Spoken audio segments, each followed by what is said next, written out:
My stepdad sold my childhood belongings without asking, so I inherited my grandparents' house and sold it, forcing my mom and stepdad to move out. I'm Robbie, 24 male, and I've found myself in a complicated situation with my family that I never expected. It all started when my grandparents passed away last year, leaving me their house and their will. At first, I was shocked. I had no idea they were planning to do this. My mom Lila, 46 female, and stepdad Noel, 50 male, have been living in that house for the past 10 years, so I figured they'd inherit it. My parents divorced when I was 8. Dad moved out, and I stayed with mom. We had a decent relationship back then. I remember weekends spent baking cookies together and her cheering me on at Little League games. But things changed when she married Noel when I was 13. Noel came into our lives like a storm. He was loud, opinionated, and seemed to take up all the space in our home. From the beginning, he made it clear that he thought I needed to toughen up. He'd make comments about how I was too sensitive or how I needed to learn to fend for myself. At first, mom would defend me, but over time, she started agreeing with him more and more. I remember one incident when I was 15 that really stands out. I had saved up for months to buy a new gaming console. I was so excited when I finally got it, but Noel decided it was rotting my brain. He took it away, saying I could only use it on weekends. When I protested, he told me I was being ungrateful and that in his day, kids didn't waste time with video games. Mom just stood by and let it happen. As I got older, Noel's attitude towards me only got worse. He seemed to resent my presence in the house, often making snide comments about how I should be more independent. There were times when I'd overhear him arguing with mom about me, saying things like, "He's not my kid, why should I have to support him?" Mom never really stood up for me, always siding with Noel to keep the peace. I moved out for college at 18, and while I visited occasionally, the house never felt like home anymore. During my visits, I noticed how Noel seemed to relax more when I wasn't around. He'd joke with mom, be more affectionate, and generally seem happier. It hurt to see, but I tried to convince myself it was for the best. Noel's kids from his previous marriage, Zach, 17 male, and Amy, 15 female, moved in full-time about 2 years ago. Their mom had gotten a job in another state and they decided to stay with their dad to finish school. They're okay kids, but I never felt close to them. It was strange seeing them settle into the house that had once been my home, especially when I realized they were living in my old room. When I got the news about inheriting the house, I was conflicted. On one hand, it was a generous gift from my grandparents. I have fond memories of spending summers there with them, helping grandpa in his workshop and baking pies with grandma. They always made me feel loved and valued, something I didn't always feel at home with mom and Noel. On the other hand, I knew it would cause problems with mom and Noel. I decided to talk to them about it, thinking we could work something out. I drove over to the house one weekend, nervous but hopeful that we could have a mature conversation about the situation. That conversation didn't go well at all. As soon as I brought up the inheritance, Noel immediately got defensive. He started listing all the improvements they'd made to the house over the years, a new roof, updated kitchen appliances, a back deck. He argued that they'd put too much money into the place to just walk away from it. Mom sat there nodding along, occasionally chiming in with her own examples of their investments in the property. I tried to be reasonable. I suggested they could stay if they paid rent, thinking it was a fair compromise. But Noel exploded at that, calling me ungrateful and greedy. He went on a rant about how they'd raised me, conveniently forgetting all the times he'd complained about having to support me, and how I owed them. Mom tried to guilt-trip me, asking how I could possibly consider kicking them out of their home. What really got to me was when Mom revealed they had already started renovating my old room for Zach. They'd thrown out or sold a lot of my old stuff without even asking me. This included my guitar, which was a gift from my dad on my 16th birthday, and a collection of rare books my grandfather had given me over the years. Each book had a personal inscription from him, and the thought of them being sold off to strangers made my heart ache. I was hurt and angry. It felt like they were erasing me from the house, assuming I'd never come back. The more we talked, the more I realized how little they respected me or my belongings. It was like they'd been waiting for the chance to remove all traces of me from their lives. The argument got heated. Noel started yelling about how ungrateful I was, how I'd never appreciated everything they'd done for me. Mom was in tears, alternating between pleading with me to reconsider and accusing me of being selfish. I tried to stay calm, but their words stung. It brought back all the feelings of being unwanted and unappreciated that I'd experienced growing up with them. After that disastrous conversation, I left feeling drained and conflicted. I spent the next few weeks thinking hard about what to do. I talked to my dad about it, and he was supportive of whatever decision I made. He reminded me that the house was legally mine now, and I had the right to do what I thought was best with it. After a lot of thought, I've decided to sell the house. I know it sounds harsh, but I feel like it's the only way to resolve this situation cleanly. The constant conflict and tension with mom and Noel isn't good for anyone, and I don't want to be their landlord. I've given them 3 months to find a new place and move out. They're furious, of course. Mom's been calling me nonstop, alternating between crying and yelling. She's tried every tactic she can think of to change my mind, guilt, anger, pleading, even trying to bribe me with promises of future inheritance. Noel's threatened legal action, though my lawyer assures me he doesn't have a leg to stand on. The house was left to me in a clear, legal will, and they have no claim to it. Zach and Amy are upset too, which I feel bad about. They didn't ask to be caught up in this family drama, and I know moving will be hard on them. But I can't let that change my decision. This isn't about them, it's about years of built-up resentment and disrespect from mom and Noel. My dad thinks I'm doing the right thing, saying mom and Noel are just trying to take advantage of me. He's offered to help me with the legal side of things and has been a great support. Some of my friends agree with him, saying it's about time I stood up for myself. Others think I'm being too harsh, that family is family and I should find a way to work things out. I'm starting to doubt myself a bit. Am I being too vindictive? Should I try to find another solution? But then I remember how they treated me over the years, how they got rid of my belongings without a second thought, and I feel justified in my decision. So, Reddit, Ida for selling the house and making my mom and stepdad move out? Am I being too harsh, or am I justified in my decision? Update 1. It's been about a month since my last post, and a lot has happened.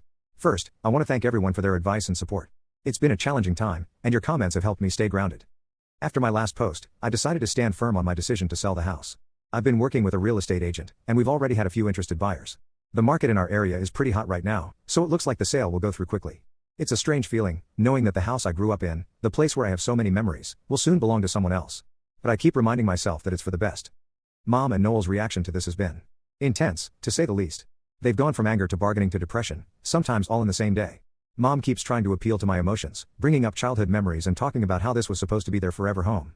She'll call me crying, reminding me of the time we planted a tree in the backyard together when I was 10, or how she nursed me back to health when I had chicken pox. It's hard to hear, but I keep reminding myself of how things changed after she married Noel. Noel, on the other hand, has been making vague threats about contesting the will or finding some legal loophole. He's been telling anyone who will listen that I'm an ungrateful son who's trying to make them homeless. I've heard from family friends that he's been spinning quite a tale about how they took me in and raised me, conveniently forgetting that I'm his stepson and that he always resented my presence, and now I'm repaying their kindness by kicking them out. I've had to block their numbers because the constant calls and messages were becoming overwhelming. They've now resorted to having family members reach out to me, trying to change my mind.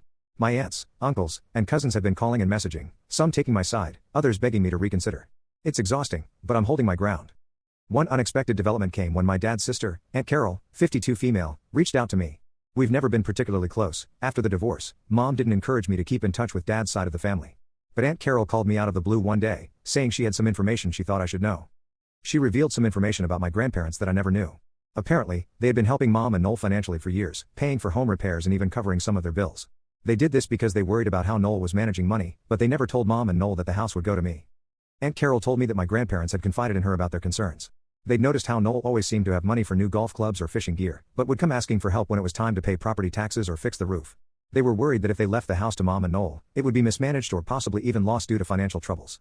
This information made me feel even more certain about my decision.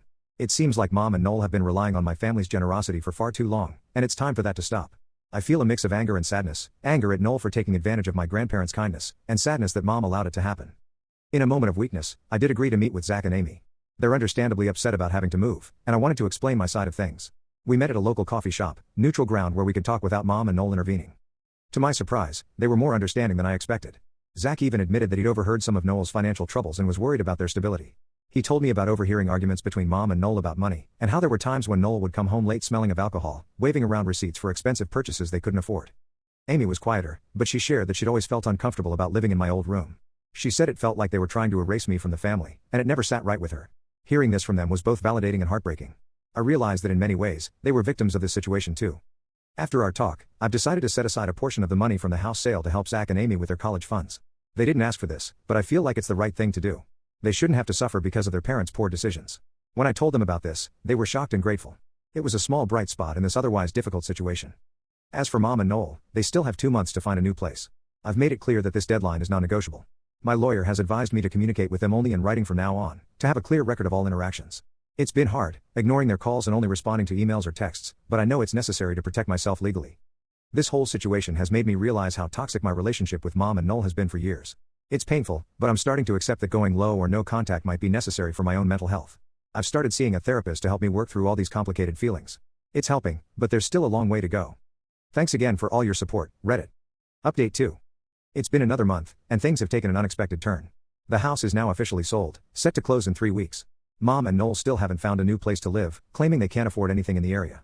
I'm trying not to let this worry me too much. Their housing situation is not my responsibility, I keep reminding myself. Last week, I received a surprising call from Noel's ex-wife, Karen, 48 female. She had heard about the situation through Zach and Amy and wanted to meet with me. Curious about what she might have to say, I agreed to meet her for coffee. Karen and I had never really interacted much before. I remember her vaguely from when I was younger, picking up Zach and Amy for their weekends with her. She always seemed nice enough, but distant. Meeting her now, I was struck by how tired she looked, like she was carrying the weight of the world on her shoulders. Over coffee, Karen revealed some shocking information. Apparently, Noel had been lying about his financial situation for years. She told me about how, during their marriage, money would mysteriously disappear from their joint accounts. At first, Noel always had excuses: unexpected car repairs, having to help out a friend, work expenses that would be reimbursed later. But as time went on, the excuses became flimsier and the missing amounts larger. It turns out, Noel had a gambling problem that he'd managed to keep hidden from everyone, including my mom. Karen had discovered it towards the end of their marriage, finding receipts from casinos and online betting sites. When she confronted him, he promised to get help, but instead, he just got better at hiding it. This explained why they were always short on money despite both having decent jobs. Karen told me about times when she'd had to borrow money from her parents to pay their mortgage, all while Noel insisted everything was fine. What's worse, Karen told me that Noel had been using the money my grandparents sent for house repairs to fuel his gambling habit. She showed me bank statements and receipts that proved large sums of money were being withdrawn regularly at a local casino, often on the same days that my grandparents had transferred money for home improvements. I was stunned. This explains so much about their behavior over the years, including their desperation to keep the house. The house wasn't just a home to them, it was a source of income they'd been exploiting for years. Karen asked if I would be willing to testify about the living situation and financial arrangements if it came to a legal battle. She's planning to sue Noel for years of unpaid child support. Apparently, he's been dodging his financial responsibilities to Zach and Amy for years, always claiming he couldn't afford the payments while simultaneously living beyond his means. After much thought, I agreed to help Karen. It felt like the right thing to do, especially for Zach and Amy's sake. They deserve better than a father who prioritizes his addiction over their well-being. I also decided to tell Mom about Noel's gambling. It wasn't an easy decision, but I felt she had a right to know, especially given how intertwined their finances are. I invited her to meet me at a local park, thinking a public place might help keep things calm. When I told her, she didn't believe me at first. She accused me of making up lies about Noel to justify selling the house. But when I showed her the evidence Karen had given me, the bank statements, the casino receipts, the records of withdrawals, she broke down. Mom finally admitted that she had suspected something was wrong with their finances but had been in denial. She told me about finding strange receipts, about how Noel would get defensive whenever she asked about money. She'd convinced herself it was work stress, or that she was overthinking things.